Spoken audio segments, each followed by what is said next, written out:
إن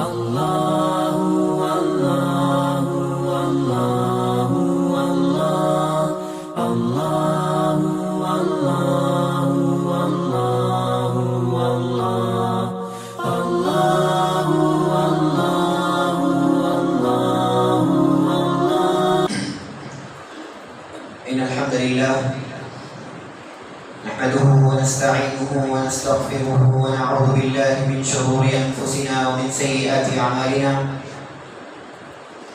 من يهده الله فلا مضل له ومن يضلله فلا هادي له.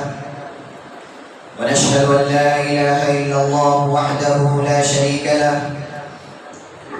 ونشهد أن محمدا عبده ورسوله. أما بعد،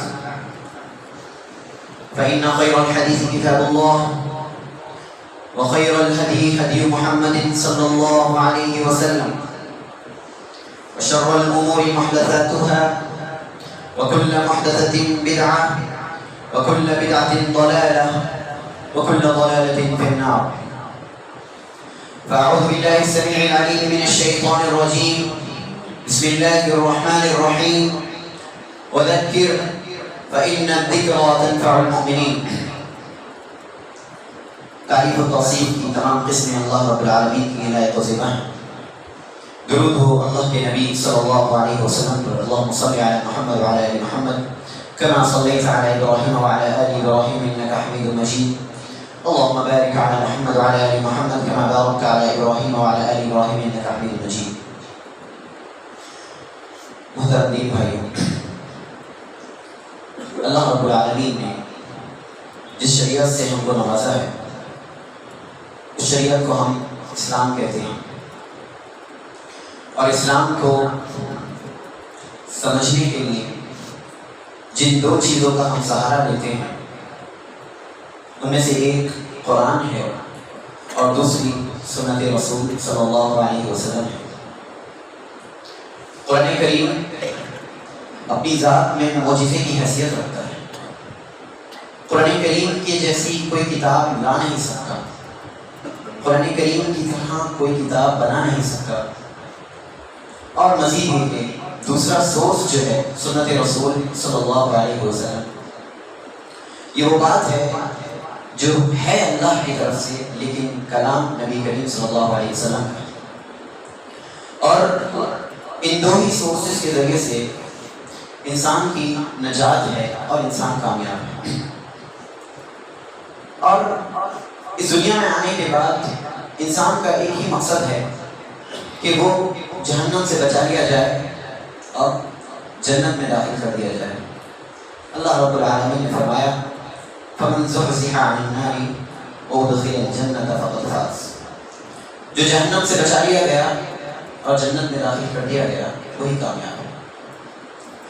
لہذا آج جس موضوع پر ہم بات کریں گے وہ ہے رسول اللہ صلی اللہ علیہ وسلم کی دی ہوئی 5 نصیحتیں.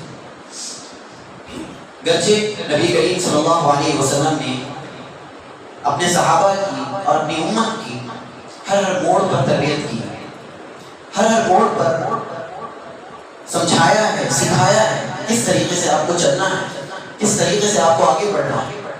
مگر یہ 5 نصیحتیں میں نے سمجھا کہ آپ لوگوں کے لیے بہت اہم ہے، اس لیے میں نے ذکر کرنے کی کوشش کرتا ہوں. نبی کریم صلی اللہ علیہ وسلم صحابہ کے مجمع میں بیٹھے تھے. صحابہ کا ایک مجمع لگا ہوا تھا. صحابہ کرام رضوان اللہ علیہم اجمعین سے نبی کریم صلی اللہ علیہ وسلم نے سوال کیا من یأخذ عنی ہؤلاء الکلمات فیعمل بہن او یعلم من یعمل بہن. کہ تم میں سے کون ہے جو مجھ سے ان کلمات کو لے حاصل کرے، سیکھے، پھر اس پر عمل کرے اور پھر دوسروں کو پہنچائے.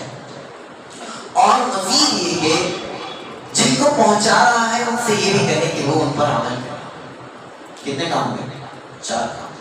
سب سے پہلے سیکھیں، اس کے بعد اس پر عمل کریں، اس کے بعد دوسروں تک پہنچائیں، اور صرف پہنچائیں نہیں، ان سے یہ بھی کہیں کہ اس پر عمل کریں. لہذا ہمیں عمل کرنا شروع کرنا ہے. نبی کریم صلی اللہ علیہ وسلم نے جب یہ سوال پوچھا تو سب سے زیادہ حدیث کے جو حدیث ہیں، سب سے زیادہ جو حدیث کو چاہتے تھے صحابہ کرام رضوان اللہ علیہم اجمعین ہیں، وہ ہیں ابو ہریرہ رضی اللہ تعالیٰ عنہ، بہت بڑے صحابی ہیں۔ گرچہ ان کے اسلام لانے کے تعلق سے کہا جاتا ہے کہ یہ بعد میں اسلام لائے، لیکن اس کے باوجود بہت زیادہ ان سے احادیث مروی ہیں۔ کیوں؟ کیا بنیاد تھا؟ صحابہ کرام میں سے بعض نے کہا کہ اے ابو ہریرہ، آپ کچھ ایسی حدیثیں بیان کرتے ہیں ہم نے کبھی نہیں سنی۔ اے ابو ہریرہ، آپ کچھ ایسی حدیثیں بیان کرتے ہیں جو ہم نے کبھی نہیں سنی۔ ابو ہریرہ رضی اللہ تعالیٰ عنہ نے جواب دے دیا، فرمایا کہ تم اپنے کاموں میں بزی رہتے تھے، مہاجر تجارت میں بزی رہتے تھے، انصار اپنی زمین کو درست کرنے میں بزی رہتے تھے، لیکن میں تھوڑی سی کمائی پر، تھوڑے سے کھانے پر نبی کریم صلی اللہ علیہ وسلم کو لازم پکڑے رہتا تھا۔ میں نبی کریم صلی اللہ علیہ وسلم کے ساتھ رہتا تھا، ان سے ایک ایک بات سیکھتا تھا، ان کی ایک ایک بات اپنی زندگی میں لانے کی کوشش کرتا تھا۔ لہذا آج میں وہ بیان کر رہا ہوں جو تم نے نہیں سنا، کیونکہ تم اپنے کاموں میں بزی ہو، لیکن میں نبی کریم صلی اللہ علیہ وسلم کو لازم پکڑے رہتا تھا۔ اس لیے ابو ہریرہ رضی اللہ تعالیٰ عنہ مکثرین صحابہ میں سے، یعنی کہ ان سے بہت احادیث مروی۔ ایک مرتبہ نبی کریم صلی اللہ علیہ وسلم سے ابو ہریرہ رضی اللہ تعالیٰ عنہ آئے پوچھنے کے لیے سوال کیا ہے؟ فرمایا من اسعد الناس بشفاعتک یوم القیامہ یا رسول اللہ، کہ اللہ کے نبی صلی اللہ علیہ وسلم قیامت کے دن آپ کی سفارش کا سب سے زیادہ کون مستحق ہوگا؟ قیامت کے دن آپ کی سفارش کا وہ کون نیک شخص ہوگا جو مستحق ہوگا؟ اللہ کے نبی صلی اللہ علیہ وسلم نے جب یہ سوال ابو ہریرہ کے منہ سے سنا رضی اللہ تعالیٰ عنہ تو جواب نہیں دیا، سب سے پہلے ابو ہریرہ کی تعریف رضی اللہ تعالیٰ عنہ۔ پتہ ہے کیا کہا کہ مجھے معلوم تھا کہ سب سے پہلا سوال جو مجھ سے اس بارے کرے گا وہ تم ہوگی اے ابو ہریرہ۔ کیوں کہا؟ کیا نبی کریم صلی اللہ علیہ وسلم عالم الغیب تھے؟ ہرگز نہیں۔ اللہ کے نبی نے آگے وجہ ذکر کہا کہ مجھے معلوم تھا کہ تم سب سے پہلے سوال کرو گے، کیونکہ تمہیں میں نے دیکھا ہے کہ تمہارے اندر حدیث کی حیث بہت ہے، تم سیکھنا چاہتے ہو، تمہارے اندر یہ طلب ہے مجھے حدیث کا علم آ جائے، تمہارے اندر یہ طلب ہے کہ نبی کریم کی ایک بات میرے دل میں آ جائے، تمہارے اندر یہ طلب ہے کہ ایک بات آئے اور اس پر میں عمل کرنا شروع کروں۔ تو اس لیے نبی کریم صلی اللہ علیہ وسلم نے سب سے پہلے تعریف کی اور اس کے بعد فرمایا کہ من قال لا الہ الا اللہ خالصا من قلبه او نفسه، کہ سب سے زیادہ مستحق وہ شخص ہوگا جس نے لا الہ الا اللہ کو خالص دل سے کہا ہوگا۔ لہذا یہی ابو ہریرہ اس حدیث کے راوی ہیں۔ جب نبی نے پوچھا کہ مجھ سے ان 5 کلمات کو کون لے گا تو سب سے پہلے کون کھڑے ہوئے؟ ابو ہریرہ رضی اللہ عنہ۔ اب سمجھ میں آیا کیوں کھڑے ہوئے؟ کیونکہ سب سے زیادہ حدیث کے وہی حدیث تھے، سب سے زیادہ سیکھنا وہی چاہتا تھا۔ کہا انا یا رسول اللہ، میں سیکھوں گا نبی کریم صلی اللہ علیہ وسلم نے میرا ہاتھ پکڑا۔ ابو ہریرہ فرماتے ہیں نبی نے میرا ہاتھ پکڑا، اور یہ تربیت کا ایک اعلیٰ نمونہ ہے کہ انسان جب کسی کو سکھائے، جب کسی کو بتائے تو اس سے نرمی کا لہجہ رکھے، نرمی کا اسلوب رکھے۔ ایک استاد اپنے طالب علم کے تعلق سے یہ سوچے کہ اس کے ساتھ نرمی کرنی، نرمی کا سلوک کرنا، جیسے نبی کریم صلی اللہ علیہ وسلم نے سکھایا۔ انہوں نے ہاتھ پکڑ لیا ابو ہریرہ اور پھر 5 نصیحتیں۔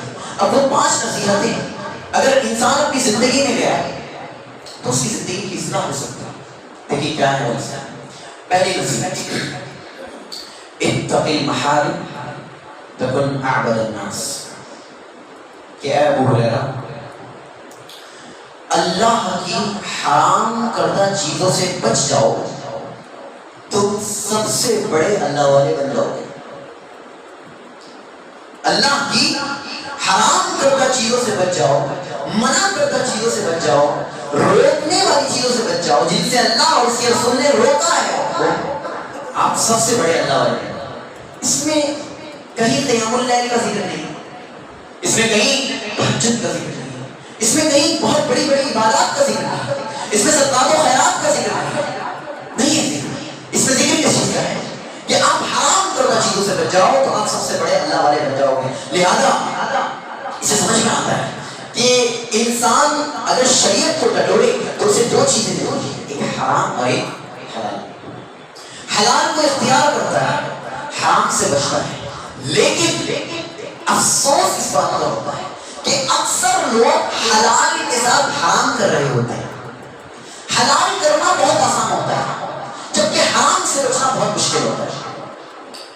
حلال کرنا، حلال کام کو اختیار کرنا، 5 وقت کی نماز ادا کر لینا، نوافل ادا کر لینا بہت آسان ہوتا ہے، لیکن حرام چیزوں سے بچنا بہت مشکل ہوتا ہے۔ کیوں؟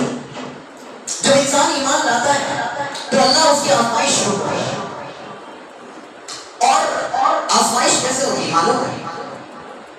اس کی خواہش اور اللہ کی چاہت دونوں ٹکراتی ہیں۔ انسان کی خواہش اور اللہ کی چاہت دونوں ٹکرا جاتا ہے۔ اس وقت اسے فیصلہ کرنا ہوتا ہے کہ میں کس کی خواہش کو آگے رکھوں گا، کیا میں اللہ کی بات مانوں گا یا اپنی خواہش کو ترک کروں گا۔ وہی آزمائش ہوتی ہے اور وہی مان کھاتا ہے۔ انسان لوگوں کے درمیان ہوتا ہے تو بہت ہی نیک بنتا ہے، لوگوں کے سامنے کھڑا ہوتا ہے تو بہت اچھے سے بات کرتا ہے، لیکن وہی انسان اگر اپنے گھر میں جاتا ہے تو پھر اپنے گھر والوں سے بدتمیزی کرتا ہے۔ وہی انسان جب تنہائی میں جاتا ہے تو گناہ کر بیٹھتا ہے۔ بات سمجھ میں آیا؟ تو حرام کردہ چیزوں سے بچنا اتنا مشکل ہے جتنا حلال کردہ چیزوں کو اختیار کرنا آسان ہے، بہت آسان ہے۔ اگر آپ شریعت کو ٹٹولیں تو آپ کو بنیادی طور سے شریعت میں 2 حق ملیں گے، حقوق اللہ اور حقوق العباد۔ ایک انسان اللہ کا حق ادا کرتا ہے، ایک انسان بندوں کا حق ادا کرتا ہے۔ اللہ کے حق میں بھی حلال حرام ہے اور بندوں کے حق میں بھی حلال حرام ہے۔ اللہ کے حق کو جیسے ایسے تیز ادا کر دینا کہ اللہ کا حق آپ نے حلال ادا کیا اور اس میں کمی کرنا ہے یا آپ نے کچھ نہ کچھ حرام کیا۔ نہ تو اللہ کے حق میں کوئی کمی کرنا ہے اور نہ ہی بندے کے حق میں۔ لیکن اگر آپ اور تھوڑا ڈیپ میں جانے کی کوشش کریں تو آپ کو معلوم ہوگا کہ بندہ اللہ کے حق میں کوتاہی نہیں کرتا، جبکہ بندوں کے حق میں بہت کوتاہی ہوتا ہے، بہت زیادہ کمی کر بیٹھتا ہے۔ انسان بندوں سے ملتا ہے، اس سے بدسلوکی کر بیٹھتا ہے۔ انسان بندے سے ملتا ہے، اس سے بدظن ہو جاتا ہے، تھوڑی سی بری سوچ آ جاتی ہے، کسی سے بات کرتا ہے اب پیٹ پیچھے جا کر پھر اس کی کیا کرتا ہے؟ برائی کرتا ہے اور اپنی نیکیاں اسے لے لیتا ہے۔ سب سے زیادہ کمی کی چیز آتی ہے حقوق العباد میں کمی آتی ہے۔ اور یہ یاد رکھیے، آپ کے تمام فیصلوں کے بعد بھی، آپ کی نیکیوں کے فیصلوں کے بعد بھی آپ جنت میں نہیں جا سکتے جب تک کہ آپ حقوق العباد میں مکمل طور سے اتر رہے ہیں۔ اس لیے شہید انسان بغیر حساب کتاب کے تو جنت میں جائے گا، مگر اگر اس پر قرضہ ہے تو ابھی نہیں جائے گا۔ قرضہ ہے، قرضہ حقوق العباد میں، وہ ادا نہیں کیا ابھی بھی نہیں جائے گا جنت۔ جب تک کہ وہ ادا نہیں ہو جائے گا تب تک جنت میں نہیں جا سکتا۔ لہٰذا انسان کو بہت زیادہ اٹینٹو ہونا چاہیے، تیار ہونا چاہیے حقوق العباد کے۔ آئیے ایک حدیث سے سمجھتے ہیں۔ نبی کریم صلی اللہ علیہ وسلم نے صحابہ کرام سے پوچھا، اتدرون من المفلس، جانتے ہیں فقیر انسان کون ہوتا ہے؟ پوچھا، کہا فقیر انسان وہ ہوتا ہے جس کے پاس پیسہ نہ ہو۔ اللہ کے نبی نے کہا نہیں، فقیر تو وہ ہوگا جو قیامت کے دن آئے گا، اور قیامت کے دن کیسے فقیر ہوگا پھر بتایا کہ قیامت کے دن ایک ایسا شخص آئے گا جو بہت روزے، نماز، زکات دے کر آئے گا، یعنی اعمال کا ذخیرہ ہوگا اس کے پاس، لیکن اس کے ساتھ ساتھ اس نے کسی کا مال کھایا ہوگا، کسی کو مارا ہوگا، کسی کا خون بہایا ہوگا اور کسی پر تہمت لگائی ہوگی۔ لہذا جس پر اس نے ظلم کیا ہوگا اس کی نیکیاں جی اس شخص کو دے دی جائیں گی جس پر اس نے ظلم کیا، یعنی مظلوم شخص کو ظالم کی جتنی نیکیاں تھی سب دے دی جائیں گی۔ لیکن اب آپ کہیں اچھا اگر نیکیاں ختم ہو گئی تو تب کیا ہوگا؟ ابھی بھی حق بچا ہے تو کیا کرے گا؟ تو اب اللہ کہے گا اس کے گناہ، یہ جو مظلوم ہے اس کے گناہ اس شخص پر ڈال دو جس نے ظلم کیا تھا۔ اب تصور کیجئے وہ شخص کیا لے کر آیا تھا؟ نیکیاں، اور نیکیاں ہی نہیں بہت نیکیاں، ذخیرہ لایا تھا، لیکن اس کے باوجود جا کیسے رہا ہے؟ گناہ لے کر، اور پھر اس کے بارے میں کہا جائے گا کہ اسے جہنم میں ڈال دیا جائے۔ یہ وہ شخص ہے جس نے حقوق العباد میں کمی کی ہوگی۔ لہٰذا انسان کو بہت زیادہ اٹینٹو رہنا چاہیے.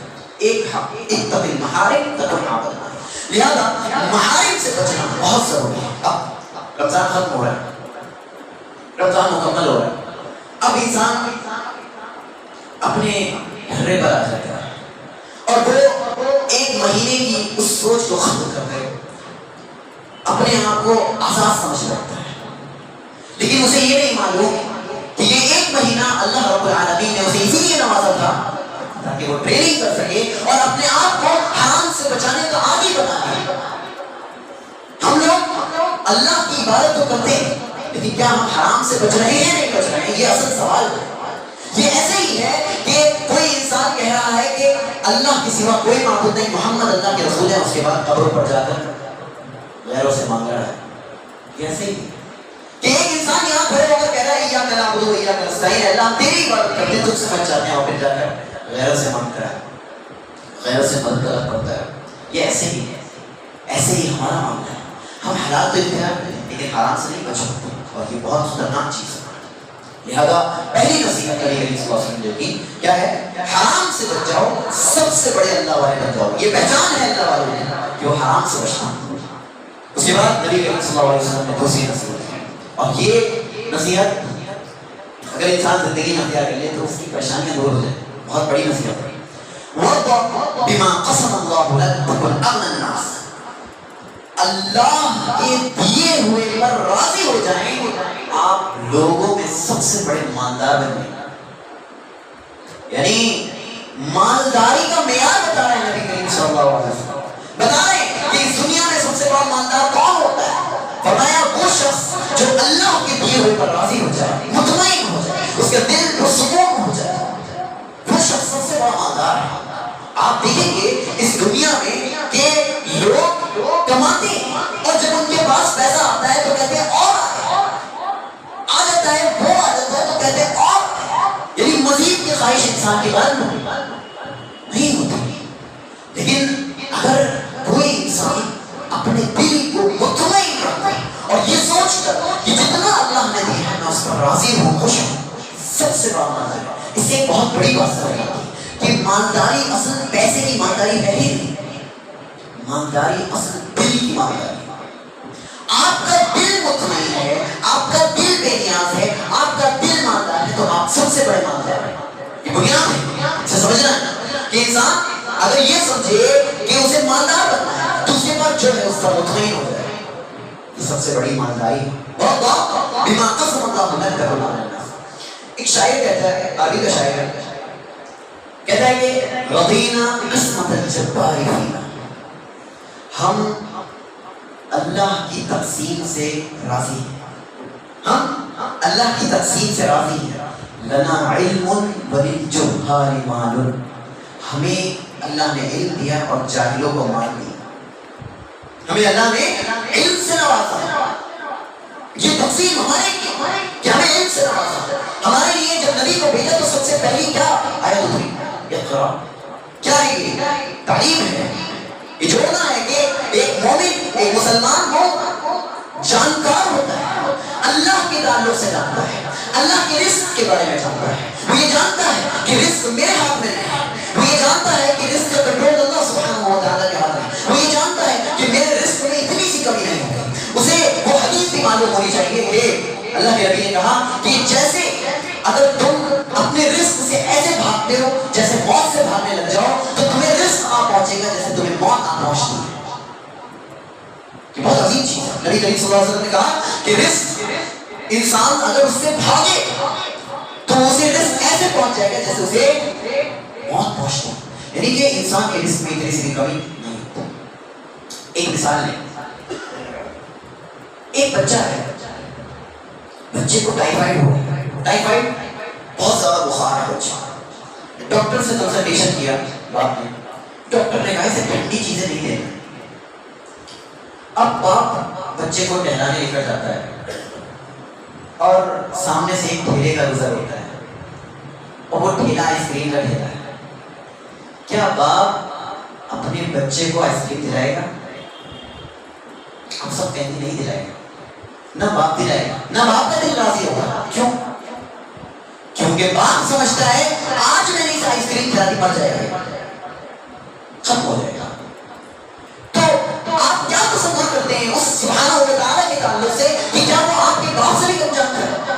وہ آپ کے باپ سے بھی زیادہ جانتا ہے آپ کو۔ وہ جانتا ہے آپ کی بھلائی کس پیسے میں ہے، وہ جانتا ہے آپ کی بھلائی کب دینے میں ہے، وہ جانتا ہے کتنا دینے میں، وہ تب دیتا ہے آپ کو، وہ تب فیصلہ کرتا ہے آپ کو، وہ تب نوازتا ہے آپ کو۔ لہٰذا اسے سمجھنا چاہیے کہ ہم اللہ کی تقسیم سے راضی ہو جائیں۔ اور اس کا سب سے بہترین سولوشن نبی کریم صلی اللہ علیہ وسلم نے ایک دوسری روایت میں بتایا کہ انظروا الی من هو اسفل منکم ولا تنظروا الی من هو فوقکم، کہ سنو اگر تمہیں اللہ کی تقسیم سے راضی ہونا ہے نا تو اپنے سے نیچے والے کو دیکھا کرو، اپنے سے نیچے والے کو دیکھا کرو، اپنے سے اوپر والے کو مت دیکھا کرو۔ یہ دنیاوی امور کی بات ہو رہی ہے، خیال رہے دینی امور کی بات نہیں ہو رہی۔ اپنے سے نیچے والے کو دیکھو نہ کہ اپنے سے اوپر والے کو۔ اگر نیچے والے کو دیکھو گے تو تمہیں نعمت کا شکر پیدا ہوگا، تمہارے اندر نعمت کا شکر پیدا ہوگا۔ اور اوپر والے کو دیکھو گے کہو گے اس کے پاس اتنا پیسہ ہے، اس کے پاس اتنا مال ہے، تو نعمت جو تمہارے پاس ہوگی اس میں ناشکری کا احساس پیدا ہوگا۔ بات سمجھ میں آئی؟ اللہ کے نبی نے نصیحت کیا کی کہ انسان کو چاہیے کہ اپنے سے نیچے والے کو دیکھے، اس سے کیا فائدہ ہوگا؟ جب وہ نعمت کا شکر ادا کرے، وہ کہے گا میرے پاس تو اتنا ہے، اس کے پاس تو اتنا نہیں ہے۔ ایک شخص مسجد میں چڑھے، ایک واقعہ سناتے ہیں، مسجد کے اوپر گئے، ان کے پیروں میں چپلیں نہیں تھیں، پیسے والے تھے لیکن اس دن پیروں میں چپلیں اوپر چڑھے۔ انہوں نے کہا آج پیروں میں چپلیں نہیں ہیں اللہ، کیسے دن آ گئے، کیسے دن آ گئے آج پیروں میں چپلیں نہیں۔ نماز پڑھ کے آتے ہیں، نیچے اترتے ہیں تو دیکھتے ہیں ایک بغیر پیر کا شخص بھیک مانگ رہا ہے، ایک بغیر پیر کا شخص بھیک مانگ رہا ہے، اور کہتے ہیں اللہ تیرا بہت بہت شکر ہے۔ لہٰذا اسے سمجھ میں آتا ہے انسان جب نیچے والوں کو دیکھے گا تو جا کر شکر کا جذبہ پیدا ہوگا۔ اگر شکر کا جذبہ پیدا کرنا ہے تو نیچے والوں کو دیکھے گا، آپ کے پاس جو ہے اللہ کا شکر ادا کریں۔ یہ دو نصیحتیں۔ تیسری نصیحت وَأَحْسِنْ إِلَىٰ جَارِكَ تَكُنْ مُؤْمِنًا، اپنے پڑوسی سے اچھا سلوک کریں آپ مومن بن جائیں گے۔ اپنے پڑوسی سے اچھا سلوک کریں آپ مومن۔ اب سوال کریں گے سب مومن تو ہیں، مومن تو ہیں، یہاں پر ایمان کون سا ایمان؟ کامل ایمان۔ آپ کا ایمان مکمل ہو جائے گا جب آپ اپنے پڑوسی سے اچھا سلوک کریں۔ پڑوسی ایک تصور ہمارے ذہن میں رہتا ہے، پڑوسی وہ ہوتا ہے جو ہمارے گھر کے بغل میں رہتا ہے، بس وہی پڑوسی نہیں۔ پڑوسی آپ کے سفر میں جو ساتھی ہے وہ بھی آپ کا پڑوسی، آپ کے ساتھ اٹھتا بیٹھتا ہے وہ بھی آپ کا پڑوسی۔ ہر ایک جو آپ کے ساتھ رہتا ہے اس سے اچھا سلوک کرنا ہے ضروری ہے، اور یہ کامل ایمان کی پہچان ہے۔ اچھا ایک اہم بات یہاں ذکر کرنا ہے، ایمان امن سے، امن بولتے ہیں اطمینان کو، سکون کو۔ ایک شخص سب سے زیادہ اس کا سابقہ، اس کا سامنا اپنے پڑوسی سے ہوتا ہے۔ اکثر تعلقات آپ کو بھی معلوم ہوگا، آپ کے جھگڑے، آپ کی باتیں سب سے زیادہ پڑوسی سے ہوتے ہیں، لہذا سب سے زیادہ ڈر بھی پڑوسی سے ہی ہوتا ہے۔ اللہ کے نبی نے کہا اپنے پڑوسی کے ساتھ اچھا سلوک کر لو تو تمہارے دل کا وہ خوف نکل جائے گا، وہ بھی آپ کے ساتھ اچھا سلوک کرے گا۔ آپ اپنی عزت کو محفوظ رکھ سکتے ہیں اگر اس کے ساتھ اچھا سلوک کریں۔ آپ مطمئن ہوں گے کہ میرا گھر پرسکون ہے، میرا پڑوسی میں اس کے ساتھ اچھا سلوک کروں۔ وَأَحْسِنْ إِلَىٰ جَارِكَ تَكُنْ مُؤْمِنًا، اپنے پڑوسی کے ساتھ اچھا سلوک کرو تو آپ کا دل مطمئن ہو جائے گا کہ اب میرا پڑوسی کبھی بھی خیانت نہیں کرے گا، میرے گھر والوں پر غلط نظر سے نہیں دیکھے گا، میرے مال پر غلط نظر نہیں ڈالے گا۔ یہ بنیاد ہے نبی کریم صلی اللہ علیہ وسلم کی نصیحت کی۔ وَأَحْسِنْ إِلَىٰ جَارِكَ تَكُنْ مُؤْمِنًا، کہ اپنے پڑوسی کے ساتھ اچھا سلوک کریں تو آپ کیا بن جائیں گے؟ مومن بن جائیں گے۔ اور کون سے مومن؟ مکمل ایمان۔ اللہ کے نبی نے چوتھی نصیحت فرمایا وَأَحِبَّ لِلنَّاسِ مَا تُحِبُّ لِنَفْسِكَ تَكُنْ مُسْلِمًا، کہ آپ اپنے لیے وہی پسند کریں یا آپ اپنے لیے اپنے دوسرے بھائی کے لیے وہی پسند کریں جو اپنے لیے پسند کریں۔ آپ لوگوں کے لیے وہی پسند کریں جو اپنے لیے پسند کرتے ہیں۔ ملے گا کیا؟ تکن مسلم، آپ مسلمان بنیں۔ اب پھر سوال ہے مسلمان تو ہیں، یہ کون سا مسلمان ہے؟ کامل مسلمان، ایسا مسلمان جس کا اسلام مکمل ہو چکا ہے. اللہ کے نبی نے کہا وَأَحِبَّ لِلنَّاسِ مَا تُحِبُّ لِنَفْسِكَ فَكُنْ مُسْلِمًا. اب آپ ایک تصور دیکھیں گے معاشرے میں، ایسی ہی تصور کہ لوگوں کے لیے وہی پسند کرو جو اپنے لیے پسند کرتے ہو. کا مطلب یہ ہے کہ میں گوشت کھا رہا ہوں تو اسے بھی گوشت کھلاؤں. ہاں یہی تصور ہے. بس میرے یہاں کھانا جو پکا ہے وہ وہی کھا لیں. بس کھانے کے شوقین ہیں تو کھانے تک ہی سوچ جاتی ہے. سمجھ میں آ رہی ہے؟ کھانے کے شوقین ہیں تو صرف کھانے تک سوچ جائے گی. لیکن اگر آپ غور کریں تو آپ اس حدیث کی اہمیت میں اور اس حدیث کی ڈیپ میں جائیں تو معلوم ہوگا کہ آپ اپنے نفس کے لیے پسند کرتے ہیں کہ آپ کے ساتھ اچھا سلوک کیا جائے، تو پھر آپ کو بھی دوسروں کے تعلق سے یہی سوچنا ہے کہ اس کے ساتھ بھی اچھا سلوک کیا جائے. آپ پسند کرتے ہیں کہ آپ کو جنت ملے تو آپ دوسرے کے لیے بھی یہی پسند کریں کہ اسے جنت ملے. لیکن جھگڑا ہو گیا جہنم میں جائے گا. جھگڑا ہو گیا تو جہنم میں جائے. جہنم کی تعلق سے آپ بدعا دے دیں. یہ ایمان کا اور اسلام کی علامت ہے. یہ ایمان اسلام آپ کو نہیں سکھاتا. فرمایا وَأَحِبَّ لِلنَّاسِ مَا تُحِبُّ لِنَفْسِكَ. آپ لوگوں کے لیے وہی پسند کریں جو اپنے لیے پسند کرتے ہیں تو آپ مسلم بن جائیں گے. مطلب کہ آپ پسند کرتے ہیں کہ آپ کو جنت ملے، آپ پسند کرتے ہیں کہ آپ کو اچھے سے اچھا کھانے کو ملے، آپ پسند کرتے ہیں کہ آپ کے پاس پیسہ ہے تو آپ بھی لوگوں کے لیے پسند کریں کہ اس کے پاس بھی خوشحالی آئے. آپ بھی پسند کریں کہ اس کے پاس بھی مال ہے. آپ پسند کریں کہ اس کے پاس بھی جنت ہے. آپ پسند کریں کہ وہ بھی آپ کے ساتھ ہو چاہے جتنا دشمن ہو، کیونکہ مسلمان ہے تو پھر مسلم. اسلام کی علامت ہے.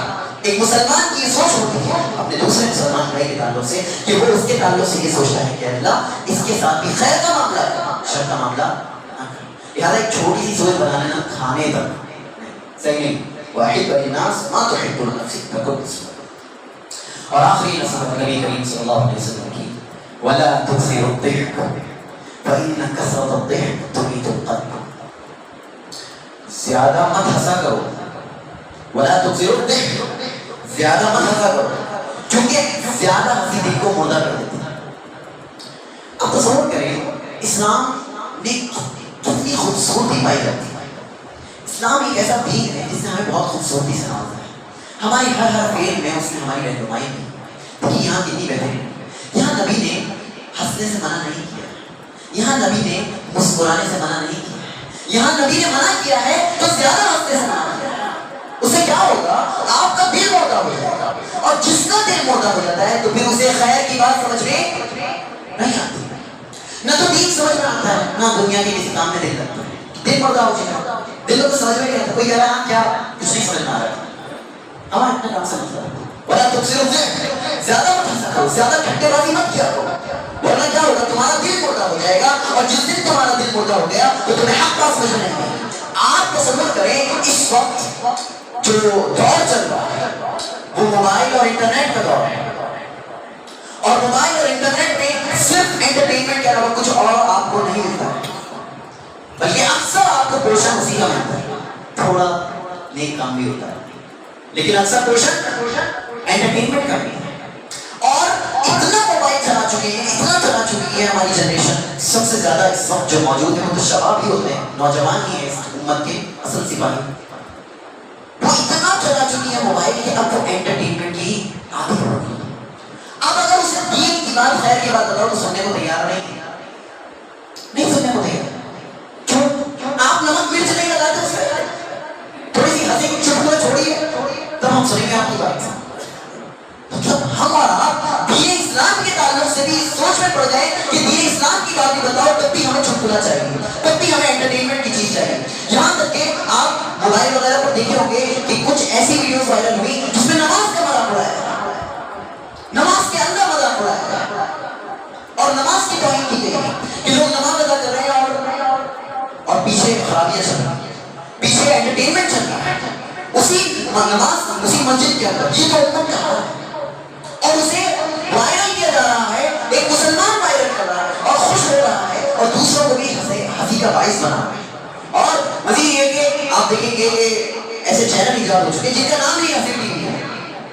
ایسا نام ہی ہے ہنسی ٹی اور یہ امت کی بربادی کے لیے رکھے گئے. اللہ کے نبی نے کہا فَإِنَّ كَثْرَةَ الضِّحْكِ تُمِيتُ الْقَلْبَ.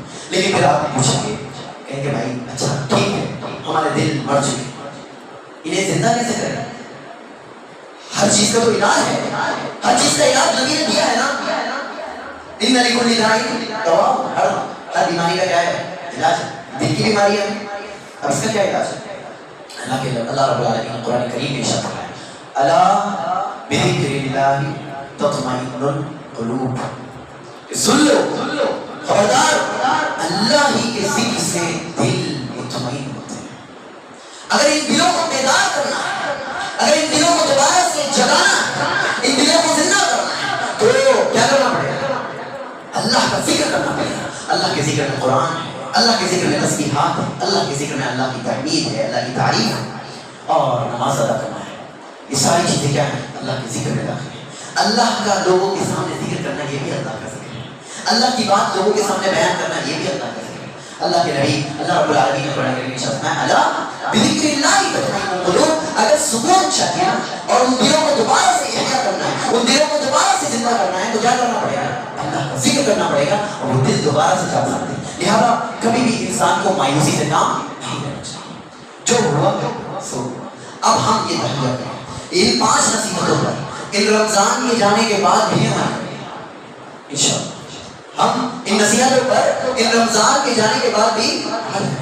یہ رمضان آپ سے چیخ کر رہتا ہے کہ آپ صرف ٹریننگ کر رہے ہیں ہو جناب. یہ 1 مہینہ اصل زندگی نہیں ہے. اب شروع ہوگی 11 مہینے اصل زندگی. یہ تو ٹریننگ کا مہینہ تھا. یہ ایسے تھا جیسے آپ ایک استاد کے انڈر میں آ گئے تھے 1 مہینے تک. اب استاد آپ کو پریکٹس موڈ میں چھوڑ رہا ہے, آپ کو پریکٹس موڈ میں, اصل موڈ اب آ رہا ہے. وہ آپ نے کر لیا جتنی تیاری کرنی تھی 1 مہینہ, اب آپ کو پریکٹس کرنی ہے اصل. اب آپ کو جانا ہے, اب آپ کو یہ دکھانا ہے اور اللہ کو راضی کرنے کی کوشش کرنا ہے, یہ اظہار کرنا ہے کہ اے اللہ تو نے میری مغفرت کر دی. اور مغفرت سمجھ میں کیسے آئے گی؟ میری مغفرت ہو گئی, آپ کی زندگی میں تبدیلی آ جائے گی. اصل مغفرت کی بنیاد ہے. اگر آپ کی زندگی میں تبدیلی آ گئی ہے اور ان رمضان کے بعد بھی آپ متقی اور پرہیزگار ہیں, جیسے آپ ان رمضانوں میں برائیاں چھوڑ رہے تھے ویسے رمضانوں کے بعد بھی چھوڑ رہے ہیں, تو آپ سمجھ لیں کہ آپ کی مغفرت ہو گئی. یہ بہت بڑی بنیاد ہے. آپ کی توبہ اللہ نے قبول کر لی. یا ایھا الذین آمنوا توبوا الی اللہ توبۃ نصوحا. اور توبہ نصوح کیا ہے؟ اللہ کی جانب توبہ اصل کیا ہے کہ آپ اس گناہ کو چھوڑ دیں اور دوبارہ اس کی طرف نہ جائیں. اور زندگی میں اگر چینج آ رہا ہے تو محسوس کریں شاید اللہ نے توبہ قبول کر لی. اللہ رب العالمین ہم تمام کو ان نصیحتوں پر عمل کرنے کی توفیق دے. اللہ رب العالمین اللہ کی طرف رجوع کرنے کی توفیق دے. اللہ رب العالمین ان تمام نصیحتوں کو اپنی زندگی میں لانے کی توفیق دے. اللہ رب العالمین ہم تمام کو اس رمضان کے بعد بھی مسلمان رکھے. اللہ رب العالمین ہم تمام کو شریعت مطہرہ پر عمل کرنے کی توفیق دے. اللہ رب العالمین ہمیں جو بیمار ہیں انہیں شفاء کاملہ عاجلہ نافعہ نصیب فرما. اللہ جو مقروض ہیں ان کے پاس کا سامان مہیا کر. اللہ رب العالمین جو اس دنیا سے جا چکے ہیں ان کی مغفرت فرما, ان کو اعلیٰ علیین مقام عطا فرما. اللہ رب العالمین ہماری تمام دعاؤں کو قبول فرما. بارك الله لنا ولكم في القرآن العظيم ونفعنا وإياكم بالآيات والذكر الحكيم. إنه تعالى جواد كريم ملك بر رؤوف رحيم فاستغفروه إنه هو الغفور الرحيم.